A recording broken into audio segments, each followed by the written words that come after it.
It's time for you to man up, to once and for all, tell your mind who the fuck is boss. I need a fucking answer. What's it gonna be?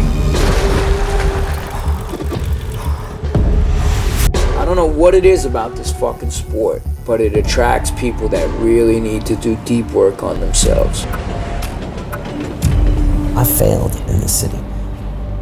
All these bad memories. I never really felt like I gave a fuck about me or my life.